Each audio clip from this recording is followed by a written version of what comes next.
ಅಂಚೆ ಮತದಾನ ಆಯಿತು. ಈಗ ಮೊಬೈಲ್ನಲ್ಲೇ ಮತದಾನ. ಭಾರತದ ಇತಿಹಾಸದಲ್ಲೇ ಮೊದಲ ಬಾರಿಗೆ ಮನೆಯಲ್ಲೇ ಕೂತು ಮೊಬೈಲ್ ಮೂಲಕ ಮತವನ್ನ ಚಲಾವಣೆಗೆ ಅವಕಾಶ ನೀಡಲಾಗಿದೆ. ಬಿಹಾರ ರಾಜ್ಯದಲ್ಲಿ ಮೊಟ್ಟ ಮೊದಲ ಬಾರಿಗೆ ಈ ಪ್ರಯೋಗ ಮಾಡಲಾಗಿದೆ. ಬಿಹಾರ್ನಲ್ಲಿ 6 ಪುರಸಭೆಗಳ ಚುನಾವಣೆ ನಡೆದಿದ್ದು ಮೊಬೈಲ್ ಆಪ್ ಮೂಲಕ ಮತ ಚಲಾಯಿಸುವ ವ್ಯವಸ್ಥೆಯ ಜಾರಿಗೆ ಬರ್ತಾ ಇದೆ. ಇದು ಭಾರತದಲ್ಲಿ ನಡೀತಾ ಇರುವ ಮೊದಲ ಮೊಬೈಲ್ ಆಧಾರಿತ ಮತದಾನ ಪ್ರಯೋಗವಾಗಿದೆ. ಈ ಕುರಿತಂತೆ ರಾಜ್ಯ ಚುನಾವಣೆ ಆಯುಕ್ತ ದೀಪಕ್ ಪ್ರಸಾದ್ ಮಾಹಿತಿಯನ್ನ ನೀಡಿದ್ದಾರೆ.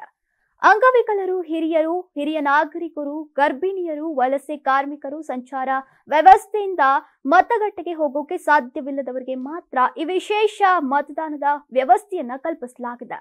ಈ ವ್ಯವಸ್ಥೆಯನ್ನ ಯಶಸ್ವಿಯಾಗಿ ಅನುಷ್ಠಾನಗೊಳಿಸೋಕೆ centre for development of advanced computing ಮತ್ತು ಬಿಹಾರ ಸರ್ಕಾರ ಒಟ್ಟಾಗಿ ಆಪ್ ಅಭಿವೃದ್ಧಿಯನ್ನ ಪಡಿಸಿದೆ.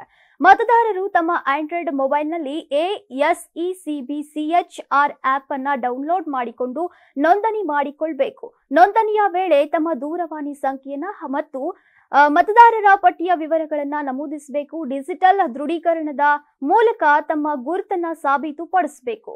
ಈ ಮತದಾನದ ಸಮಯದಲ್ಲಿ ಸುರಕ್ಷತೆ ಹಾಗೂ ಪಾರದರ್ಶಕತೆ ಕಾಪಾಡುವ ನಿಟ್ಟಿನಲ್ಲಿ ಒಂದು ಫೋನ್ ಸಂಖ್ಯೆಯಿಂದ ಕೇವಲ ಇಬ್ಬರಿಗೆ ಮಾತ್ರ ಲಾಗಿನ್ಗೆ ಅವಕಾಶವನ್ನ ನೀಡಲಾಗಿದೆ. ಪ್ರತಿಯೊಬ್ಬ ಮತದಾರರ ಮತ ಅವರ ಗುರುತು ವಿವರಗಳ ಜೊತೆ ದೃಢೀಕರಣ ಮಾಡಲಾಗುತ್ತೆ.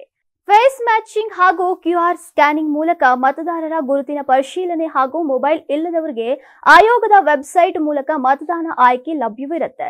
ಈ ಹೊಸ ಪ್ರಯತ್ನದ ಜೊತೆಗೆ ಬಿಹಾರ ವಿಧಾನಸಭಾ ಚುನಾವಣೆಗೂ ಈ ವ್ಯವಸ್ಥೆಯ ವಿಸ್ತರಣೆ ಸಾಧ್ಯವಿದೆ ಎಂಬ ನಿರೀಕ್ಷೆ ಇದೆ.